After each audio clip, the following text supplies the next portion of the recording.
50대 이후의 삶은 생각보다 빠르게 지나갑니다. 젊었을 때는 미래를 위해 달려왔다면 이제는 인생을 돌아보며 나는 정말 행복한가?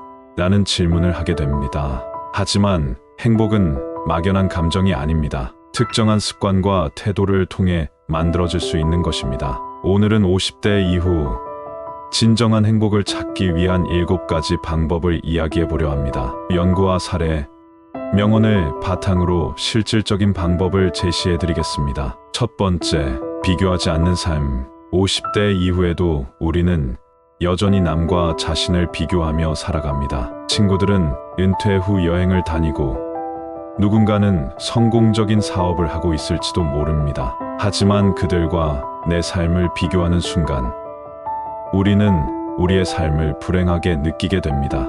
미국 심리학자 소냐 류보머스키는 행복 연구를 통해 행복의 50%는 유전, 10%는 환경, 나머지 40%는 우리가 어떻게 행동하고 생각하느냐에 달려 있다고 밝혔습니다. 즉, 비교를 멈추고 자신의 삶을 인정하는 것이 행복의 핵심입니다. 어떻게 하면 비교를 멈출 수 있을까요? 매일 자신만의 성취 리스트를 기록하세요. 남과 비교하는 대신 어제보다 나아진 점을 찾고 자신을 칭찬하는 습관을 기르면 비교에서 벗어날 수 있습니다. 또한 SNS 사용을 줄이는 것도 중요한 방법입니다. 연구에 따르면 소셜 미디어를 자주 사용하는 사람들이 그렇지 않은 사람들보다 자신을 더 부정적으로 평가하고 우울감을 느낄 확률이 높다고 합니다. 다른 사람의 화려한 삶을 보며 비교하기보다는 자신의 일상에서 의미 있는 순간을 찾고 소중히 여기는 것이 중요합니다. 두 번째, 감사하는 습관 들이기. 감사는 행복을 극대화하는 강력한 방법입니다.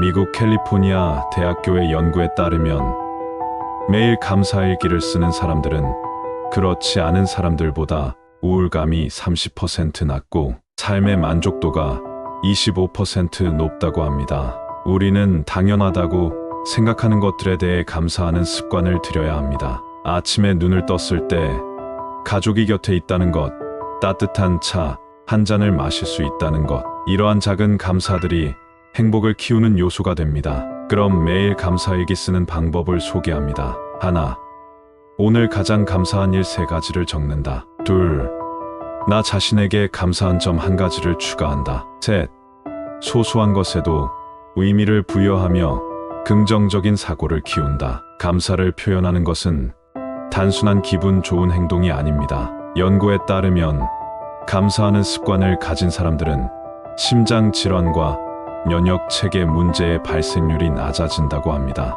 긍정적인 감정이 스트레스를 줄이고 건강에도 직접적인 영향을 미치는 것이죠. 세 번째, 건강을 최우선으로 하기.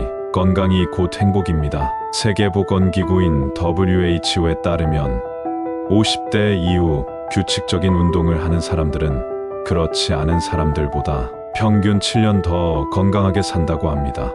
하지만 건강은 단순히 운동하는 것 이상의 것입니다. 정신 건강 또한 신체 건강만큼 중요합니다. 긍정적인 마인드를 유지하는 것은 면역력을 강화하고 스트레스를 줄이는데 큰 도움이 됩니다. 그럼 실천 방법을 소개합니다. 하나, 매일 30분 이상 가벼운 운동을 한다. 둘, 명상이나 호흡 연습을 통해 정신 건강을 돌본다. 셋, 정기적인 건강 검진을 받아 몸의 변화를 점검한다. 넷, 영양소가 풍부한 식단을 유지하고 가공식품 섭취를 줄인다. 또한 수면의 질을 높이는 것도 매우 중요합니다. 수면 부족은 기억력 감퇴, 면역력 저하, 우울증을 유발할 수 있습니다.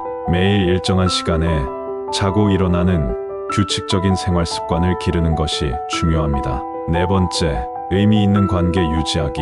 행복 연구에서 가장 중요한 요소 중 하나는 인간관계입니다. 하버드대에서 75년간 진행된 성인 발달 연구에 따르면 인생에서 가장 큰 행복 요소는 돈이나 성공이 아니라 좋은 인간관계라고 밝혀졌습니다. 하지만 50대 이후에는 관계가 자연스럽게 줄어듭니다. 친구와 가족과의 관계를 유지하기 위해 노력해야 합니다. 실천 방법을 제시합니다. 하나, 오래된 친구에게 먼저 연락해 보세요. 둘, 가족과 하루 10분 이상 대화하는 습관을 들이세요. 셋, 긍정적인 사람들과 어울리며 부정적인 관계는 정리하세요. 또한 인간관계를 유지하는 데 있어 가장 중요한 것은 공감입니다. 공감 능력이 높은 사람들은 더 많은 사회적 지지를 얻고 외로움을 덜 느낀다는 연구 결과가 있습니다. 상대방의 감정을 이해하고 공감하는 대화를 나누는 것이 관계를 더욱 깊게 만들어 줍니다. 다섯 번째, 새로운 도전을 즐기기.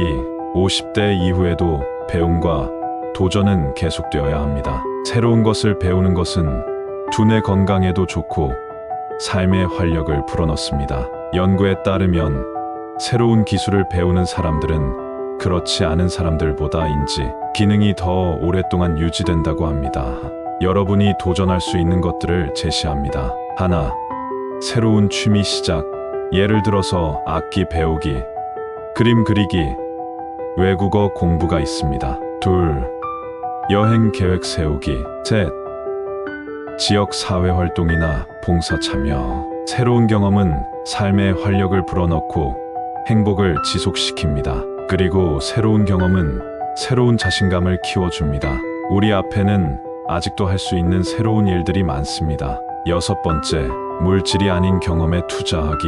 많은 사람들이 행복을 위해 더 많은 돈을 벌어야 한다고 생각합니다. 그러나 연구에 따르면 물질적인 부는 일정 수준 이상을 넘어서면 행복에 큰 영향을 주지 않습니다. 오히려 돈을 어떻게 사용하는가가 행복을 결정짓는 중요한 요소입니다. 하버드 비즈니스 리뷰에 실린 연구에 따르면 사람들은 물건을 사는 것보다 경험에 돈을 쓸 때 더 큰 만족감을 느낀다고 합니다. 이는 경험이 시간이 지나도 기억으로 남아 긍정적인 감정을 지속시키기 때문입니다. 그럼 경험에 투자하는 실천 방법을 제시합니다. 하나, 여행을 통해 새로운 곳을 경험해 보세요. 둘, 소중한 사람과 함께 특별한 순간을 만들기 위해 투자하세요. 셋, 배우고 싶은 것을 배우는데 시간과 자원을 투자하세요. 경험을 통해 얻은 행복은 단순한 소비보다 더 오랫동안 지속될 것입니다.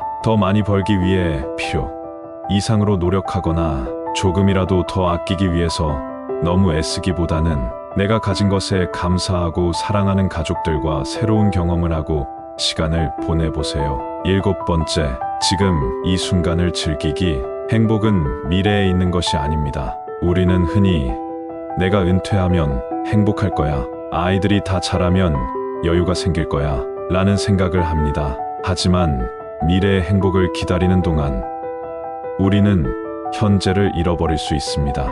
마거리 리 럼백은 말했습니다. 행복은 목적지가 아니라 여행하는 방법이다. 현재 순간을 즐기기 위해서는 작은 것에서 만족을 찾는 것이 중요합니다. 현재를 즐기기 위한 실천 방법을 제시합니다. 하나, 매일 5분 동안 주변의 소소한 즐거움을 찾아보세요. 둘, 목표를 이루기 위한 과정 자체를 즐기세요. 셋, 현재의 순간을 소중히 여기며 살아가세요. 오늘을 감사하고 지금을 감사하는 순간, 행복은 멀지 않은 곳에서 찾을 수 있습니다. 행복이 여러분을 따뜻하게 안아줄 것입니다. 50대 이후의 삶은 우리가 어떻게 살아가느냐에 따라 완전히 달라질 수 있습니다. 행복은 멀리 있는 것이 아니라 우리의 태도와 습관 속에 있습니다. 오늘 이야기한 7가지 방법이 여러분이 더욱 행복한 삶을 살도록 돕길 바랍니다. 이 영상이 도움이 되었다면